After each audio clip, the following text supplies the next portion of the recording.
Hello, my name is Bora Yu, and this is my final presentation. My literature review project, which analyzed 26 related studies and journals, focused on the question, are online environments facilitating students' learning process and helping them achieving their academic objectives? I will expound my findings around the main examples under the following three categories. First, the MOOCs and Pedagogy section. A 2015 study focusing on college-level introductory astronomy courses, illustrated on the right side, found that the quality of MOOC and the associated learning experience relied heavily on the technologies being used. Two implications can be made. First, technologies made the online courses easy to scale with high accessibility and flexibility for the learners. Second, the gamified elements contributed to the higher retention rate. However, the study was limited in its application towards other subjects. Two other 2013 studies argued that user-friendly and simple systems will be of great support for the learners in the future. And the related pedagogy, including collaborative learning and self-regulated learning, worked well around the interactive learning system. At the same time, a 2014 study suggested that encouraging the learners to utilize personal profiles and photos in an online learning environment will mitigate the engagement issues around the two pedagogy. Next, under the synchronous and asynchronous section, a 2011 study by Cynthia posed the question of, if the school chose to go fully online, how can facilities prepare for online sessions as they need to master the electronic and technological environment?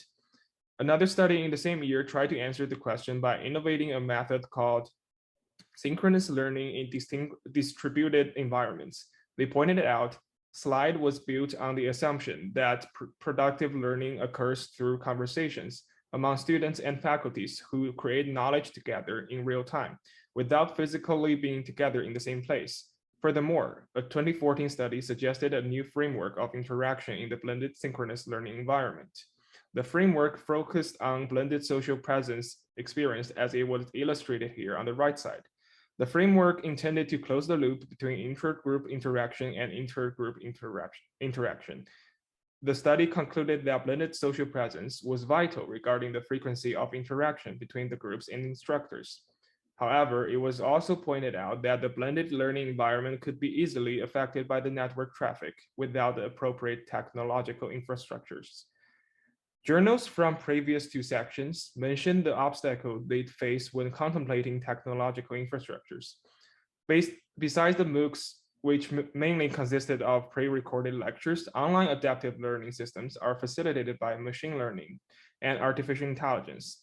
A 2010 study introduced their topic by illustrating one of the most important concepts, time. Time is irreversible and cannot be reallocated once it has elapsed. The literature on time allocation is deeply associated with adaptive learning.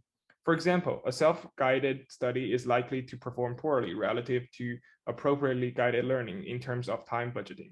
At the same time, a 2011 research utilized machine learning methodologies to effectively reduce the learning anxieties around online foreign language learning.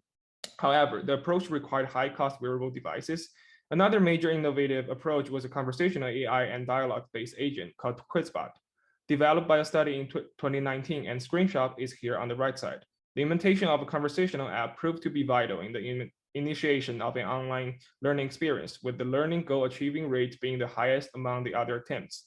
The study also concluded that the QuizBot was more effective than the traditional memorization technique used inside the flashcard software. I'd also like to talk about my reflection briefly.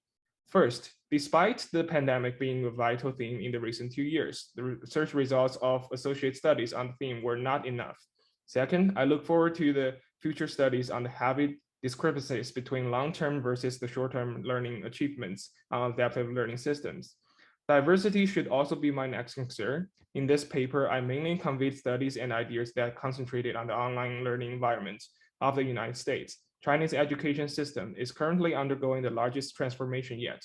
It will be fascinating if I can compare the results in the near future.